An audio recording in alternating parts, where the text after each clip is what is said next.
We're going to talk about the most anticipated PS4 games of the good year of our Lord 2017. Our Lord 2017. Yeah, praise be to 2017. There's a bunch coming out that I need to bring Pete on for because I'm not going to play these. I'm just kidding. I'll try to play them. So there are a few that we haven't mentioned that would have been on Xbox and PC, but of course they're multi-platform games. We wanted to spread them out. We'll start with those. Red Dead Redemption 2. It's not a PS4 exclusive at all, but it's one that a lot of people are excited for. Anytime Rockstar releases something, it's a big deal. We did that whole live stream event to watch the trailer. The trailer is more of a teaser. It didn't show too much. Showed this gang of 7 people.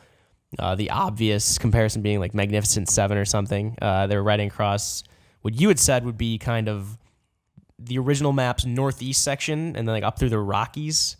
So it'd be more Midwest. It seemed like it. Yeah. It seems a lot more lush, right? Like a lot more wildlife. Well, the map leaked, and it really is. It's like if you continued from the northeast of the original game's map up, that's what Red Dead Redemption 2 is. So you're just going toward the Rockies, I guess. Who knows what's going to happen there? All kinds of crazy shit happens in the Rockies. Horse races. Yeah, gunfights. So buffalo, bison are here. Haven't been killed off yet. That's my favorite shot. There's going to be snow, it looks like, more the cold weather. I think we did like a what we want from Red Dead Redemption 2, and my... this is never going to happen thing, but I still want it anyway, was Grand Theft Auto 5's character swapping, the zooming out and zoom back in on Franklin, Michael, or Trevor, but with 7 people in one gang. What? You don't need that. That's a lot of people. You don't need that. You don't need that many people in Ocean's 11. You don't need that many people in Magnificent 7. You don't need that many people in Hateful 8, but they did it anyway. We're talking about movies or video games? Movies. But we could talk about video games. You didn't need that many people in Grand Theft Auto 5. 3 was all right. Like it was one just person enough. Was fine. 7 people Nico to Bellic go back had and it forth. locked down in 4. He didn't need other people, but it's a cool idea. It's still fun. I think I'm more inclined to think, and that's the other thing we talked about, was that it's an online component where like you and 7 buddies get on your horses. Yeah. And you venture. Yeah. Well, yeah, like the cops and robbers kind of stuff in Grand Theft Auto 5 would work great for Red Dead Redemption. Yeah. Cops and robbers. Yeah. And thieves, outlaws, and deputies. Even just Grand Theft Auto Online. Right. Even just Grand Theft Auto Online's like premise currently makes more sense in the Wild West, right? Like the biker gangs with horses. Yeah, but just, having it be, a ruthless, unorganized, unpoliced part of history, opposed to like just a whole city just that's on fire. Yeah.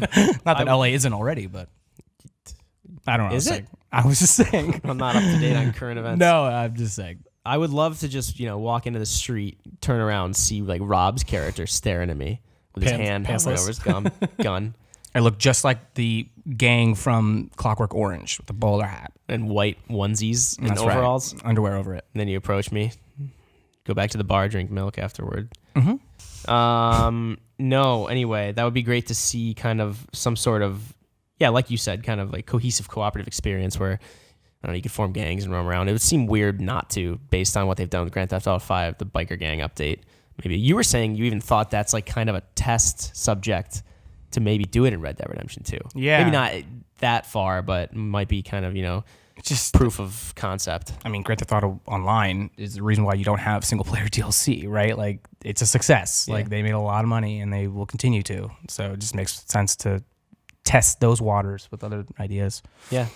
Looking forward to it. Definitely. We were talking about, like, where the story might go. It did look like it was John Marston and was one of those characters. And then Bill, the rest of his gang that you're hunting down at the beginning of the first game, seems like they're going to be incorporated somehow. Maybe did we discover if it was a prequel or not? That was just based on the fact that he... It must be a preview or a prequel if like those characters we mentioned are all together as a gang. Right, because you see shots of him on a ranch, which I guess you presume, even from the VO, that it's his, I think. Meaning maybe that this is what... These events make him spiral down into who he was in the first game. Yeah, who knows? Looking forward to that. Also, Horizon Zero Dawn, which will be a February release. February's kind of packed. It's Yakuza Zero is Valentine's Day. For Honor is Valentine's Day. Horizon Zero Dawn, I forget what exact day it is, but they're all February. It's kind of loaded. No, I'm sorry. Yakuza is January 24th with Resident Evil, which we'll also talk about Resident Evil right now. But Horizon Zero Dawn looks pretty cool. It seems like Far Cry in third person to me, where you're hunting robot dinosaurs. Yeah, but hopefully the robot aspect is something fresh. Yeah. Right. I think there's a lot of opportunities there for you to mix and match parts and create weapons and find vulnerabilities in the different robots, which, the game looks really impressive, but that aspect is definitely the thing that has me the most interested in the game. There must be some sort of in-depth crafting that would make sense, because it seems like you're trying to survive at least under the watchful gaze of these huge robot cyborg dinosaurs. It would make sense to actually gather parts from them to craft new things, because they've showed some parts where she's using primitive weaponry, kind of Right. more Stone Age kind of stuff, or Bronze Age and whatnot. But then there are later things they showed where it looks like she was kind of making use of her environment a little more, which that would be an interesting aspect to me. But the overall kind of cascading waterfall structure of quests, as far as there were those Brontosaurus that once she hacked it or something along those lines, or at least an ancient version of it, it looked like it opened up a new area of the map. So maybe it's like the watchtowers from Far Cry, but kind of roaming around. I hate to keep comparing it to Far Cry, but these things, when she climbed up this and hacked into it, it looked like it revealed part of the map nearby. It's like Trico. You just climb on top of his head and jump to the next area. Yeah. We were talking about Last Guardian earlier on the few segments. I don't know. Speaking of heads, I love that USS Enterprise thing say, stacked yeah, on yeah. the neck. It's just it's like we're doing it.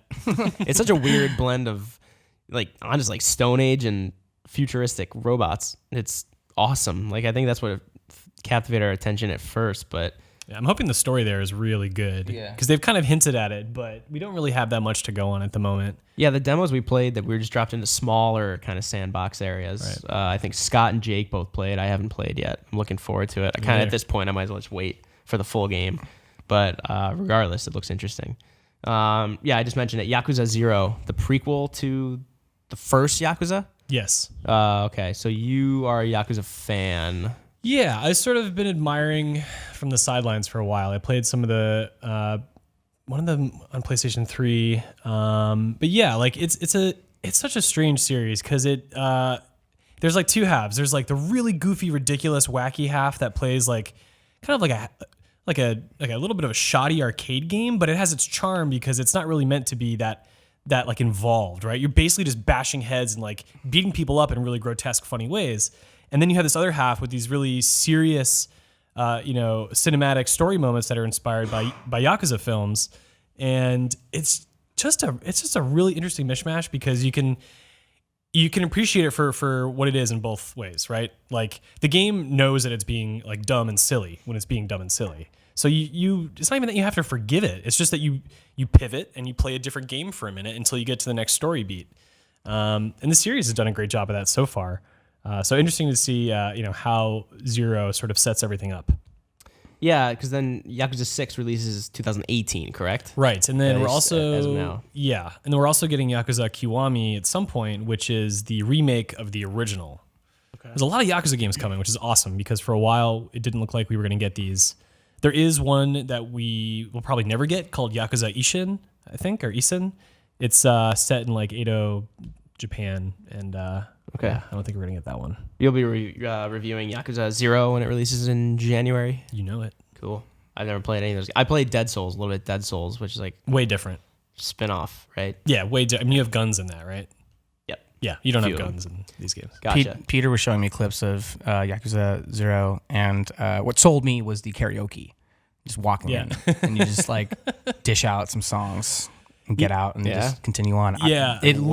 It just looks so great. It's actually, this game is so similar to Shenmue that I feel like people need to kind of forget about Shenmue 3 for a while and just focus on Yakuza, because what is Shenmue 3 going to be? It's really hard to put your finger on it, but we know what Yakuza is going to be. It's taking that sort of open world formula that it actually, and it's made by Sega, it's published by Sega. I mean, it looks so similar to Shenmue in that regard, the way the world looks and how you interact with people. And it's filled with things like arcade games and UFO catchers and all this stuff that you can do just to fuck off and have fun in the world. Yeah. I'm looking for, maybe that'll be my first full Yakuza game. Who knows? It's also the same day as Resident Evil, which I want to talk about Resident Evil. Sorry. Pretty sick this week. Resident Evil 7, Biohazard. I played about 4 hours of it recently for a demo at Capcom Japan. I can't say enough good things based on that demo. I think I played about a third of the game, they told me. So I have a third or a quarter. But I also kind of breezed through it because I just played Resident Evil Remake. And again, this is remake in first person almost in a lot of respects. Good at games. Plus I'm really fucking good at video games, so that's also a factor. I can't wait for this. Between being on PSVR and being able to swap between PSVR and regular, standard playing it on a screen, that seems alluring within the same playthrough. The fact that save rooms are returning, there's more, survival, saving your bullets, deciding whether to craft health packs or bullets.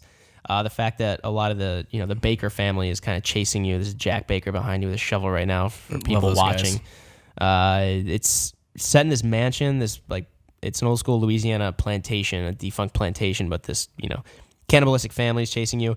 It just looks like, that Capcom's been saying forever, and we were saying earlier on the show, a lot of developers are going back to their roots, kind of, whether it be with Zelda Breath of the Wild or Doom or Resident Evil. It seems like a lot of them are kind of getting in touch with what made the series that they're working on great to begin with.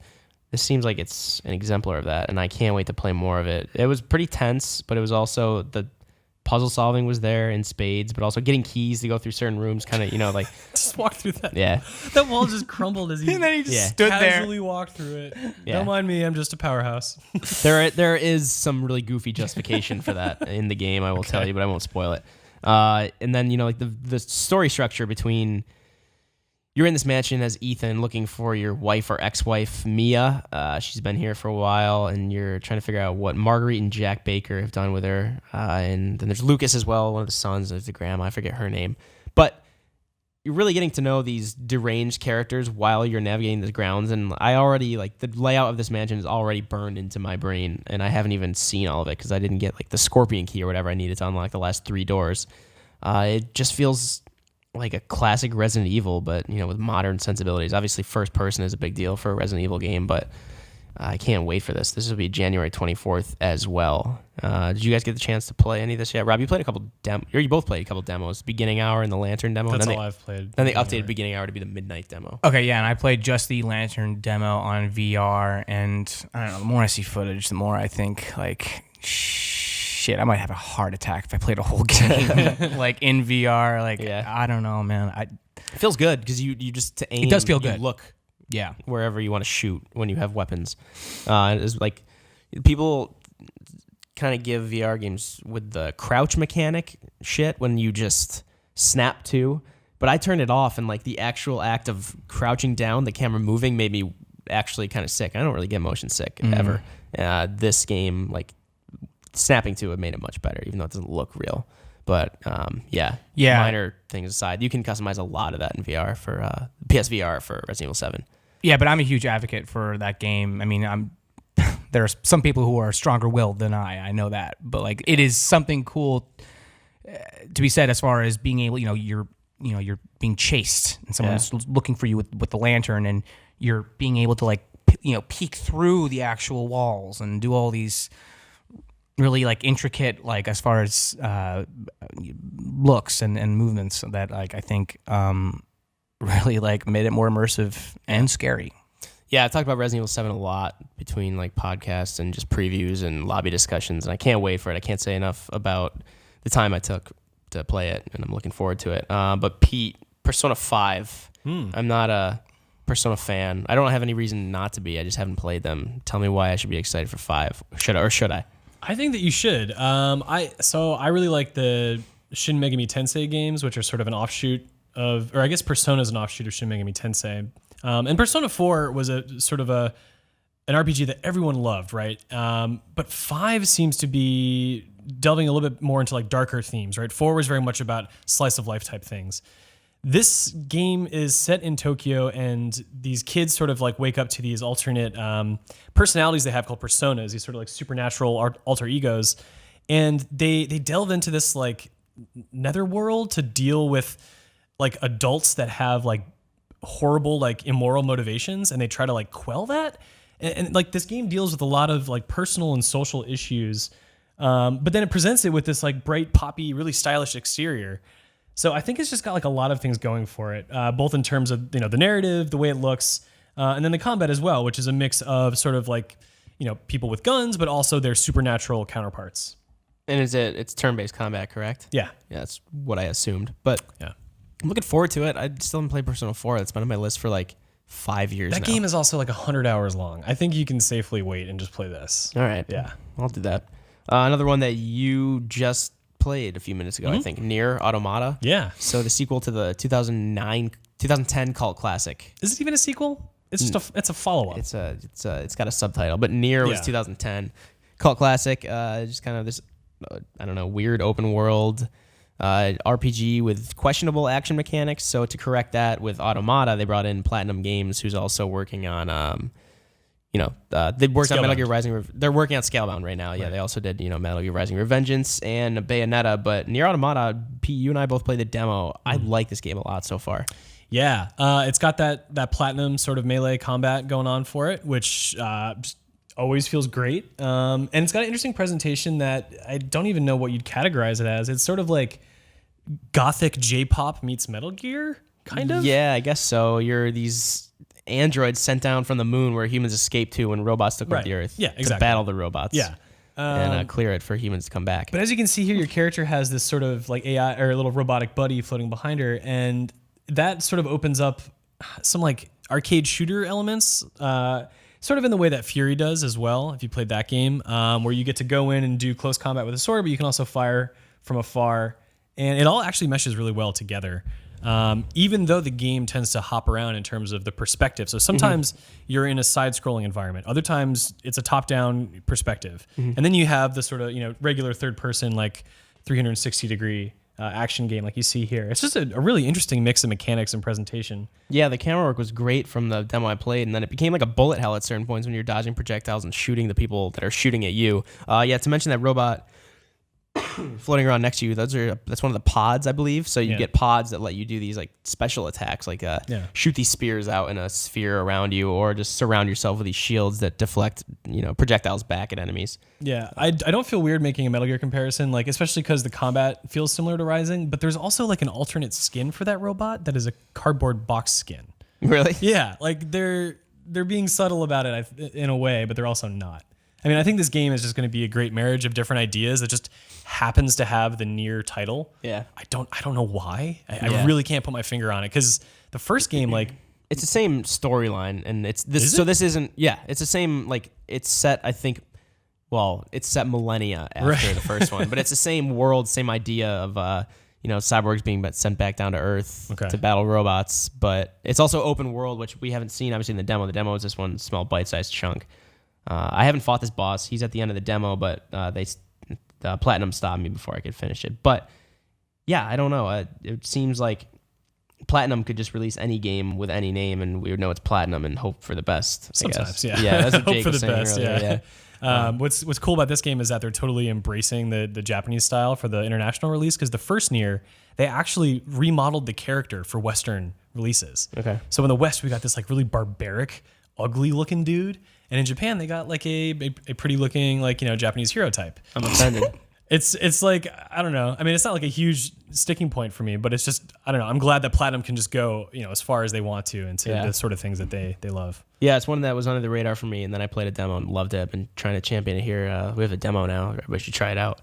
But so those are our PS4 games. I'm sure we missed a few, and like we said, there are a lot of multi-platform ones we already talked about on Xbox One. But if we miss any big ones or we miss any ones that you wanted to mention, let us know in the comments below.